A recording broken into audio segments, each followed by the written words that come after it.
Et elle se rappelle à notre bon souvenir sous forme de tendinite des fois quand c'est gentil, petite élongation, mais aussi des fois, comme c'est le cas là à l'instant, sur une fracture. C'est une fracture du fémur, hein. On ne va pas passer les détails médicaux, mais en tout cas, on lui souhaite évidemment au champion Teddy Tamgo, champion du monde 2013, eh bien, beaucoup de courage dans l'épreuve maintenant qu'il l'attend, parce qu'il a plusieurs mois, il sera plusieurs mois écarté des pistes, lui qui avait déjà été victime de plusieurs très graves blessures dans sa carrière. On en sait un tout petit peu plus, si vous permettez. Juste, il y avait un petit kyste sur justement le fémur de Teddy, et ce petit kyste, il aurait dû se le faire enlever, et il a vu Müller-Wohlfahrt, qui est le médecin allemand, qui est avec l'équipe d'Allemagne, et donc il lui a dit qu'il pouvait sauter dans ces conditions-là.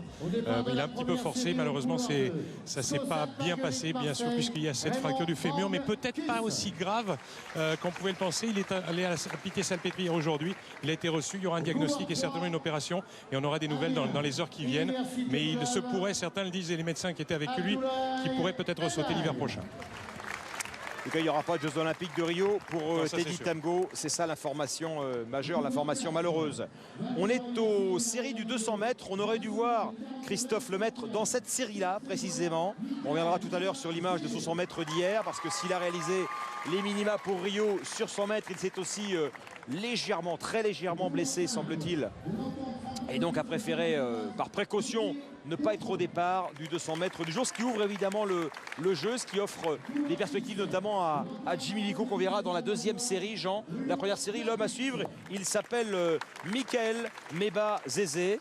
Il a été bon hier sur 100 mètres déjà, c'est un spécialiste du 200. Mikael Meba-Zezé, c'est le favori, hein, c'est le favori, c'est lui qui a la deuxième paire française derrière Christophe Lemaître, donc en l'absence de Christophe, et ben voilà, il devient favori pour ce 200 mètres, mais bien sûr, il y a Jimmy Vico qui va essayer de chercher les qualifs et un titre, et faire le doublé sur ces championnats de France. Voilà l'image de Christophe Lemaître après son 100 mètres hier, on le voit au terrain d'échauffement en disant non, je vais m'arrêter là.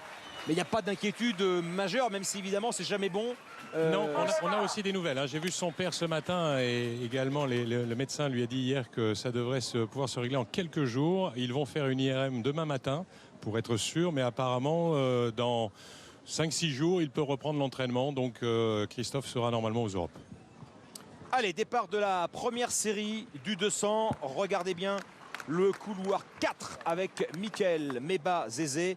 Il a couru sur la distance cette année en 20 secondes et 49 centièmes. C'était la deuxième performance française de l'année. C'est bien élancé Mikael Meba-Zezé qui a déjà fait une partie de son retard. C'est lui qui est le plus long. Gauthier d'Outremer. C'est lui qui a été le pousseur le plus long sur cette série, et il va sortir fort à la sortie de ce 200 mètres, un peu à l'extérieur de son virage, un peu excentré, mais là il remet une couche. Il a de l'avance sur d'Outremer. Mikael Meba-Zezé qui file vers la finale du 200 mètres. Deuxième place pour Gauthier d'Outremer de Franconville, qui lui était aussi l'un des meilleurs performeurs français de l'année. Voilà les deux billets empochés, Zezé et d'Outremer. On verra ensuite au temps qui se qualifiera pour cette finale du 200 mètres. Oui. Stéphane Caristan. Le vent était favorable à plus 2,1 mètres par seconde, donc des temps qui ne seront pas officiels en cas d'homologation pour un record. Ils ne sont pas exceptionnels les temps. Hein. Oui, c'est vrai, mais c'est important de garder sur cette distance un petit peu de jus, sauf pour Jimmy, hein, puisque Jimmy, lui, vise les minima pour les jeux sur cette distance. Donc je pense que lui, en série, il va aller fort de bout en bout. Il va envoyer, ce sera dans la prochaine série. Il s'est déporté un peu, Meba-Zezé. Ouais, très bon départ, je pense. Et après, il était un peu déporté avec cette pression centrifuge qui pousse vers l'extérieur les sprinteurs. Il a été un petit peu, je pense, gêné. Il a dû un peu lever le pied en se sentant sur l'extérieur du couloir pour remettre ensuite une belle attitude dans cette ligne droite.